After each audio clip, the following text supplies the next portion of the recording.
This is Dr. Ira Chasnoff joining you for our webinar today on co-occurring mental health disorders in foster and adopted children with prenatal alcohol exposure.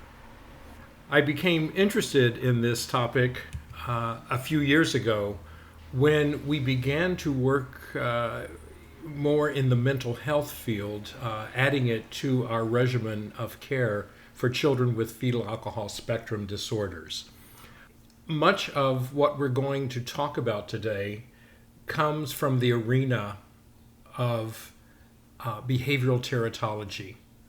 So there is some basic information I'd like to review with you first, and then we will get into the issue of co-occurring mental health disorders. Behavioral teratology is a fairly new field. It was first described in 1989 by Voorhees. And Voorhees talked about three components of behavioral teratology. He defined behavioral teratology as the impact of exposure to a foreign agent on the developing central nervous system and behavior, and stated that this is a function of multiple factors. He also noted that damage to the central nervous system during the prenatal period has effects across the entire lifespan, and rather than being expressed as purely physical birth defects, it can result in behavioral impairment. So these are the three core components of Voorhees' hypothesis. This diagram outlines my perspective on neurobehavior teratology, especially as we approach it from the perspective of prenatal alcohol and drug exposure. During the prenatal period, there is in fact prenatal substance exposure, but we have to consider also that there are other prenatal exposures such as lead.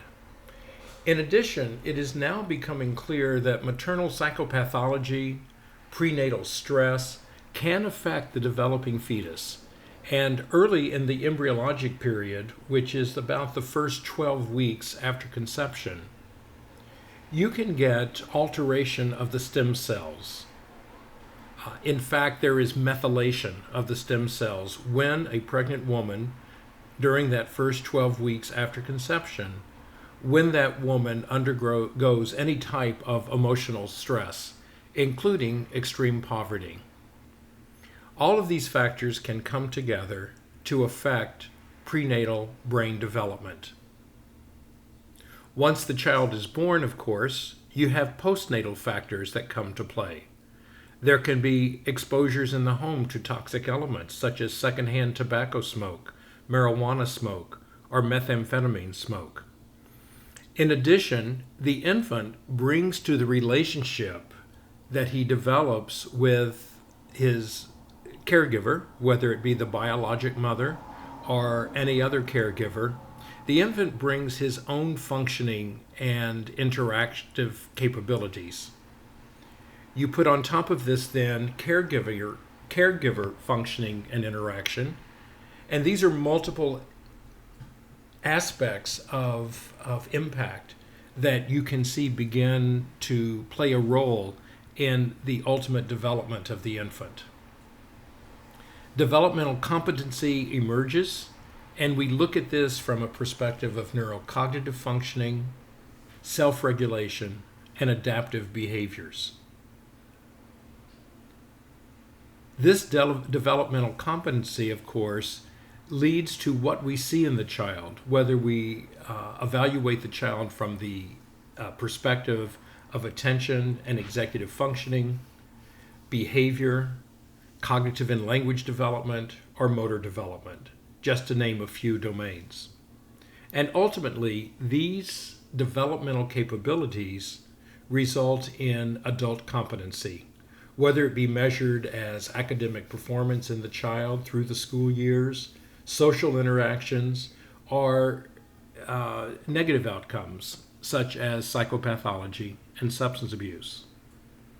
Now, I started with this because we talk about children with prenatal alcohol exposure We talk about fetal alcohol spectrum disorders, but you have to remember there are multiple other factors at play. First, I do want to review very quickly the terminology we're going to be using in this discussion. Fetal alcohol syndrome is defined as those children who are prenatally exposed to alcohol and exhibit significant growth impairment, defined as height or weight below the 10th percentile, facial dysmorphology, which most of you are familiar with, and neurodevelopmental difficulties. If a child meets all criteria, then that child indeed has fetal alcohol syndrome. But the reality is most children prenatally exposed to alcohol do not, in fact, meet all criteria. There are those children with partial fetal alcohol syndrome, also known as fetal alcohol syndrome with normal growth. These are children who have had prenatal alcohol exposure, exhibit the facial dysmorphology, and have significant neurodevelopmental difficulties. But their growth is normal. The newest terminology is one that we have discussed in previous webinars, NDPAE, neurodevelopmental disorder with prenatal alcohol exposure. Now, these by far are the children you will see most commonly. These are children who were exposed to alcohol prenatally, but have normal faces and normal growth. And the only real feature that they exhibit are the neurodevelopmental difficulties. Now, just in case you're familiar with the older terminology, NDPAE is meant to replace the term ARND, alcohol-related neurodevelopmental disorder. And finally, there is our ARBD, alcohol-related birth defects. These are children who meet criteria in that they have confirmed prenatal alcohol exposure and they have significant malformations, such as renal malformations, heart malformations, genital malformations. This, in fact, is very rare, and in my own experience, I've seen very few children with ARBD. And of course, there is the umbrella term, fetal alcohol spectrum disorders. And it's important to remember that this is an umbrella term. It has no specific diagnostic criteria and should not be used as a diagnosis. Rather, remember that it is an umbrella term. Fetal alcohol syndrome, partial FAS, NDPAE, and ARBD all fall under the umbrella of fetal alcohol spectrum disorders. Now, I reviewed this terminology with you just very briefly because as we talk further, I will be mainly talking about FASD, but when I want to specifically refer to FAS, NDPAE, or the older terminology ARND, I will note that. The reason this is necessary at this point is because children in the research literature are defined under a variety of terminology, and I just want to make sure we're all clear. The other thing that I think we need to note is the ACEs study, Adverse Childhood Experiences. The ACEs study was performed by Kaiser Permanente several years ago, and in that study they noted that recurrent and severe emotional abuse or physical abuse or contact sexual abuse or growing up in a household with an alcoholic or drug user, a family member in prison, mental illness in the household, or neither biological parent being present. These are all factors that can lead to increased risk for both medical and psychosocial difficulties long term. In fact, they showed that after 50 years, adverse childhood experiences transform from a negative psychosocial experience into organic disease, social malfunction, and mental illness. I bring the ACEs study forward because you have to understand that most infants, children, young adults who have fetal alcohol spectrum disorders come from a family in which they most likely experienced adverse experiences. And especially as we talk about foster and adopted children, it has to be recognized that these children are at risk because neither biologic parent is present. So when it comes down to it, the children that we are seeing in our clinical practices suffer from a triad of risk. There is risk from substance abuse in the family, there often is domestic violence, and there are often mental health problems. So where does this lead us? Back in the 1990s, Streisguth published an article in which she talked about secondary characteristics. She defined secondary characteristics in children with FASD as the difficulties that encompass the measurable difficulties that people with FAS and FAE face as they mature. That is, she's looking at the multiple challenges and the co-occurring mental health disorders that occur at an increased rate among individuals with FASDs. She in fact did a study, this was a 4-year study, in which 415 adults and adolescents with FASDs were enrolled. And what she found in that study is that 90% of the adults and adolescents with FASD had a diagnosable mental health problem. 60% had experienced disrupted school experiences. 60% had been in trouble with the law. 49% had exhibited inappropriate sexual behavior. 50% had been confined in the criminal justice system. And 35% had substance abuse problems themselves. So you can see from this study from the 1990s, it was recognized that multiple other difficulties emerge in young people with fetal alcohol spectrum disorders. There has been particular attention paid to co-occurring mental health disorders by a variety of researchers. Around the time that Streisguth was publishing her first articles about secondary characteristics, Fahmy et al. Published a study in which they evaluated 25 adults with fetal alcohol spectrum disorders. Now, as we go back in the literature, let me issue one caution. If you look at the literature from the 1970s, 80s, 90s, there were many articles written about children and young adults with fetal alcohol syndrome. But at that time, there was not good differentiation between FAS, partial FAS, ARND, as it was called then, or even FAE, fetal alcohol effects. And so we have to just realize that as we try to interpret these studies that were published 20, 30 years ago. In this case, we're going to use the term FASD to encompass all children and young adults affected by prenatal alcohol exposure.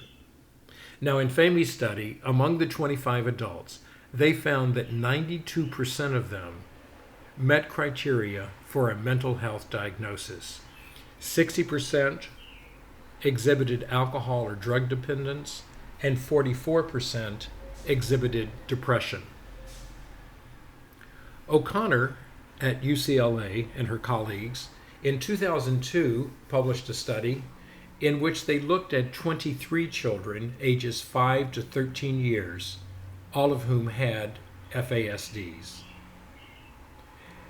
In their population, they diagnosed 87% of the children and young adults, all children, she diagnosed the 23 children with a psychiatric disorder. And within that population, there was a high rate of mood disorders. In 2000, O'Connor and Casari looked at the issue, and they found that prenatal alcohol exposure, maternal depression, and female gender of the child was significantly associated with child depressive symptoms in a sample of 5 and 6-year-olds. So what you can see here in this study from 2000, O'Connor and her colleagues were beginning to recognize that there were multiple factors, not just prenatal alcohol exposure, that led to risk for, in this case, depression. In 2006, Barr et al. Published a study in which they looked at 400 young adults with or without histories of prenatal alcohol exposure. And what makes this study unique is that all of these young adults had been exposed to alcohol via binge drinking by their mothers. And as we have discussed in previous webinars, binge drinking has more deleterious effects than chronic drinking during pregnancy. Now, of course, both binge drinking and chronic drinking are harmful.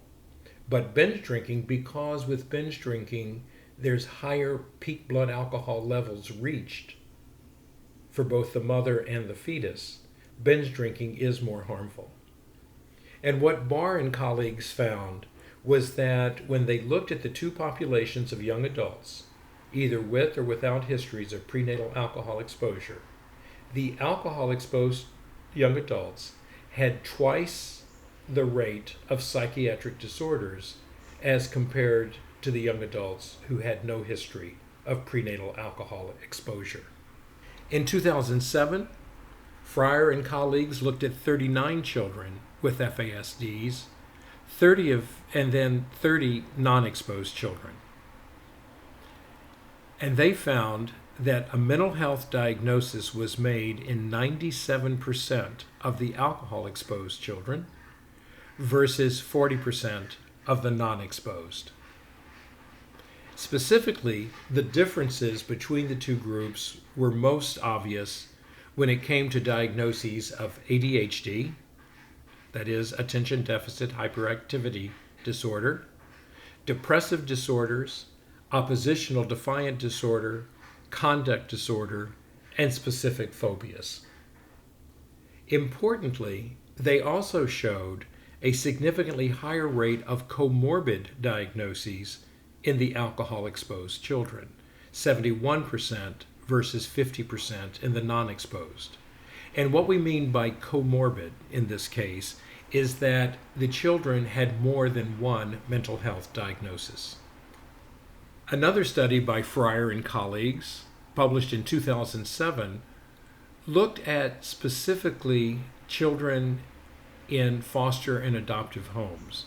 And what they found was that non-relative foster or adoptive placement put the child at increased risk for mental health disorders.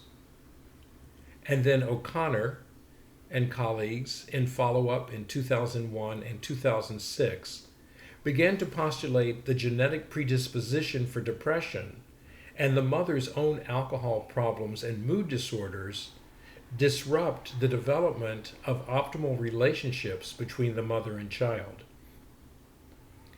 And they postulated that this disrupted relationship between mother and child was one of the most important factors that resulted in co-occurring mental health disorders in the children with FASDs. Now, we've been talking about studies of co-occurring mental health disorders of children with FASDs. Let's turn our attention for a moment to the child welfare system. Burns and colleagues in 2004 did a national survey, and they included in this survey 3,800 children ages 2 to 14 years of age who were involved in the child welfare system.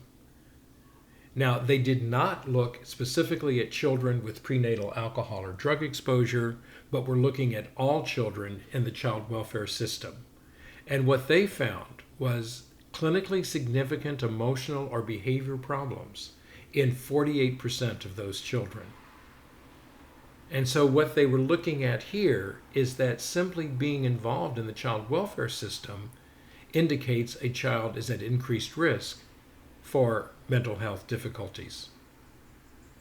In 2005, Shen published an article that specifically looked at mental health disorders in children in the child welfare system, again, not specifically prenatally exposed to alcohol, and found high rates of depression, anxiety, loss of behavioral or emotional control, and poor psychological functioning. And then also in 2005, Viner and Taylor published a 30-year follow-up study of adults who had been in the child welfare system and found significantly higher rates of psychiatric illnesses than comparable rates in the general population. And so these three studies specifically looked at difficulties of children in the child welfare system. So as we bring all this information together, what is the question we need to address? Our guiding question for this discussion is, why do children in the child welfare system who have fetal alcohol spectrum disorders have higher rates of co-occurring mental health disorders? Is it nature or is it nurture? So we're going back to the research that says there are secondary characteristics of children with FASDs, and we're asking the question, why is that? Is it because of the biological effect of prenatal alcohol exposure? Or is there something in the child's environment that places that child at increased risk? And so we conducted a study with our population in Chicago. The purpose of the study was to examine the prevalence of co-occurring mental health disorders among foster and adopted children with FASDs, and to examine the biological versus environmental factors that place the children at highest risk for co-occurring mental health disorders. The population we studied came from our clinical program in Chicago. We looked at 105 children, and all 105 children were either in foster, kinship, adoptive, or guardianship placement. So they were at one point involved in the child welfare system. The children in age were 6 years, 6 months to 11 years, 4 months. And we divided the 105 children into two groups. Those children who met criteria for a diagnosis of FAS or ARND, and let me remind you here that at the time we did this study, the term NDPAE had not yet been created. And so these children met criteria for FAS or ARND. And there were 63 of those children. And we compared them to 42 children in the child welfare system who had no history or evidence of prenatal alcohol exposure. So those are our two groups. Now, how did those children come to us? The primary reason children get referred to our clinical program is for behavioral or learning problems. The majority of referrals we get come from child welfare workers, and in this case, 60% of the 105 children were referred by their child welfare caseworker. 25% are referred by the schools, 10% were referred by the families themselves, and 5% came from physicians and other healthcare providers. Now, how did we assess them? The children in our program go through a complete transdisciplinary evaluation, meaning it's multiple disciplines come together to evaluate the child from various perspectives, and then we bring all the information together to create a single report and treatment plan. So all the children were seen by a pediatrician who did a full dysmorphology exam, neurological exam, and a complete physical exam, looking specifically for criteria associated with prenatal alcohol exposure. We then evaluated the child through the assessments that you see here on the screen, and you can see we cover a wide area, including psychopathology, looking at executive functioning, social functioning, behavior, sensory profile, adaptive behaviors, looking at parenting stress and competency, school achievement, cognitive development of the child, memory, and emotional stability of the child. It's a very comprehensive evaluation, and the child, in order to be included in the study, had to meet criteria for a diagnosis of either FAS or ARND. Now, I will refer to these children as children who have diagnoses consistent with fetal alcohol spectrum disorders. So we have two groups, as I said. Children with FASDs, 63 of them, with the comparison group, no evidence of FASDs, 42 children. The average age was quite similar.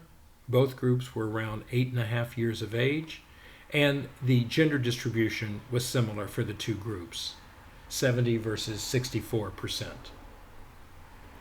The racial and ethnic distribution was very similar to what we see within the child welfare system of Illinois. The majority of the children in this study the largest group of children in this study, 42% were African American in the FASDs group and 50% in the comparison group. The next largest group was Caucasian non-Hispanic. Now, one of the characteristics that differentiate women from men when it comes to the addictions field is that women tend to be polydrug users. And so whenever you do a study like this, you have to ask what other drugs besides alcohol were the children exposed to. And you can see, if you look down the various drugs that are listed and the FASDs group versus the comparison group, you can see the numbers of other drug exposure are quite similar. In fact, there was no statistical difference between exposure patterns for the FASDs group and the comparison group. We looked at the child welfare history for the children and the important factors we thought that could put the children at risk for co-occurring mental health disorders. The number of prior placements, so that's not counting the current placement, was similar, 1.8 in the FASDs population, 2.6 in the comparison group.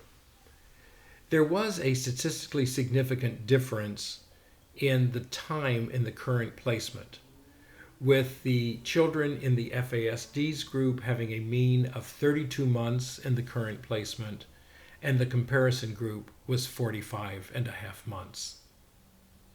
Histories of neglect were similar, but histories of physical abuse were greater in the comparison population. Sexual abuse was statistically similar, and history of abandonment by the biological parents was statistically similar. There also was a difference in current placements in that the children in the FASDs group tended to have been adopted, whereas the great majority of children in the comparison group were living with a foster family. For the alcohol-exposed children, 14% of them met criteria for FAS, and the remaining 86% met criteria for ARND. The mean IQ for the two groups of children was similar in that the FASDs group had a mean IQ of about 89 and the comparison group about 96. So again, no statistically significant difference in mean IQ. Looking at the prevalence of co-occurring mental health disorders, we looked at, first of all, how many of the children in each group had at least one mental health diagnosis. And what you can see here is if you compare the FASDs group with a rate of 94% and the comparison group 90%, there is no difference in the rate of having one mental health diagnosis. And this information is very similar to what I showed you earlier that's been published about children with FASDs, having about 90% of them having mental health disorders, and children in the child welfare system having high rates of mental health disorders. So what you can see is that the FASDs and the comparison group children have similar rates of one mental health diagnosis. We did look to see if it made any difference whether the child had FAS or ARND, and again, statistically, no difference, with 100% of the children with FAS and 89% of the children with ARND having one mental health diagnosis. Now, looking at what co-occurring disorders the children had, the rate of ADHD was significantly higher in the FAS-ARND group. You can see that about 74% of the children in the FASD's group met criteria for ADHD, as compared to about 55% of the children in the comparison group. Now, of course, the rate of ADHD in the general population of children is anywhere from 6 to 8%. So it's important to note that the comparison group has a very high rate. But remember, these are children in the child welfare system. PTSD, post-traumatic stress disorder, there was no significant difference in the rates between the two groups of children. However, children in the comparison group had a significantly higher rate of mood disorders. Encaprices and enuresis was significantly higher in the FASD's group. Disruptive behaviors were higher in the comparison group, and developmental disorders were higher in the FASD's group. But the only group that reached a statistically significant difference was the disruptive behaviors. Anxiety disorders, 7% in the FASD's group, 16% in the comparison group, but not statistically significant difference. Attachment disorders, 11% versus 7%. And finally, sensory processing. 22% of the children with FASDs had sensory processing disorders, whereas none of the children in the comparison group. And I want to draw your attention to this fact because this is consistent with other research we've published. Children with prenatal alcohol exposure have very high rates of sensory processing difficulties, whereas we have not found that in children with prenatal exposure to cocaine, heroin, other opiates, methamphetamine. So this is one of the differentiating points that we have found for children with prenatal alcohol exposure. We've now shown that there are high rates of mental health disorders in children with FASDs as well as children in the child welfare system. So now what we want to do is determine which biological or environmental factors predict the presence of these various co-occurring disorders. So what we have before us now is information that can answer some specific questions. First, which single biological or environmental factor is most heavily weighted in the prediction of the presence of the co-occurring disorders? Secondly, what relative weight is contributed by the biological and environmental factors when they're considered simultaneously? And finally, how much of the variability is shared by the group? Our approach to this is through discriminant analysis. Just to make that a bit simpler, let's look at this graphic. What we're saying here is we have a population of children in the child welfare system, some of whom were exposed to alcohol and some of them to other drugs. And what we're asking is it the biological impact of alcohol or these other drugs that produces the high rate of co-occurring mental health disorders? Or is it environmental trauma that produces the high rate of co-occurring mental health disorders? Or in fact, is it both?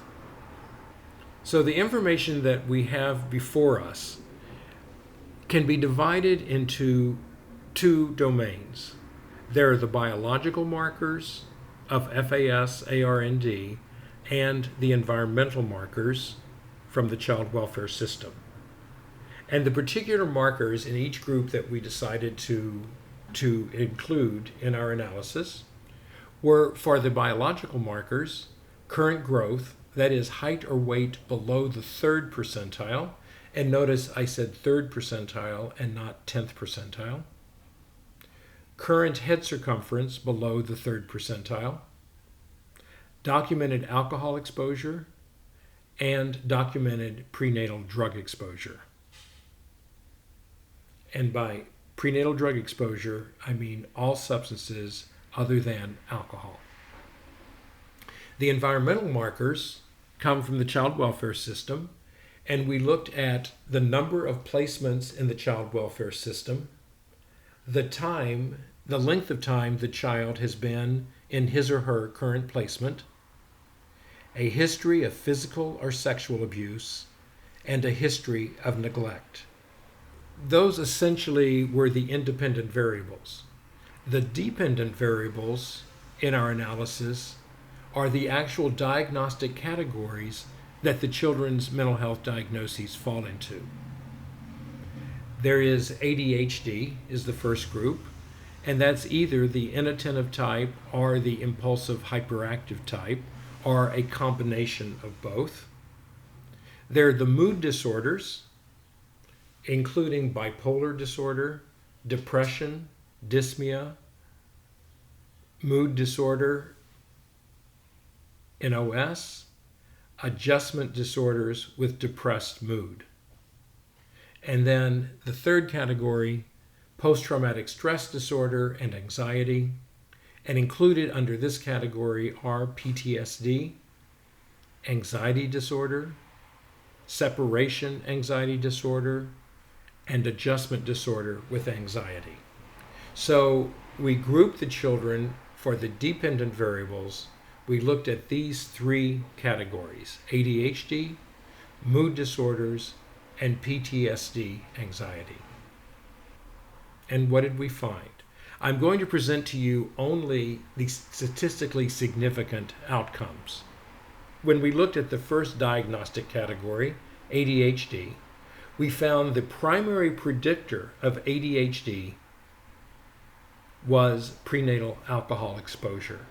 So even when you bring in environmental factors, alcohol exposure was the primary predictor. The other significant predictor, however, was the number of placements in the child welfare system. And you notice I put a plus minus in front of that, because although it's a significant predictive factor, we cannot answer the question, does a high number of placements in the child welfare system lead to ADHD, or does ADHD lead to a high number of placements in the child welfare system? Because this type of analysis does not allow us, under all circumstances, to be able to look at the direction of the effect. And so I've put this outside the box just to bring attention to that fact. Looking at the other area in which we found significant predictive values was looking at PTSD and anxiety. And there were several factors that were predictive. If you look at the third row, you'll see that alcohol exposure is predictive of PTSD and anxiety disorders, but look at the first row, physical and sexual abuse. That by far is the most powerful predictor. And if you think about it, that makes sense. The multiple factors that lead to PTSD and anxiety disorders include not only prenatal alcohol exposure, but a history of physical or sexual abuse, the length of time in the current placement, and you'll notice that the coefficient is negative, and what that means is the shorter the time the child has been in the current placement, the higher likelihood of PTSD and anxiety. Head circumference below third percentile and growth below third percentile also are predictive of PTSD and anxiety disorder. And if you think about the diagnosis of failure to thrive, and by far the most common known cause of failure to thrive is emotional neglect. All of this does fit together in a very specific kind of picture. When we look at mood disorders, we find that prenatal alcohol exposure was not a predictive factor for mood disorders. Rather, some of these same other factors, number of placements, length of time at the current placement, history of physical or sexual abuse, were in fact predictive of a mood disorder. So let's summarize this. What it appears from this analysis is that prenatal exposure to alcohol does in fact put children at increased risk for co-occurring mental health disorders. However, there are significant environmental factors that play into that risk.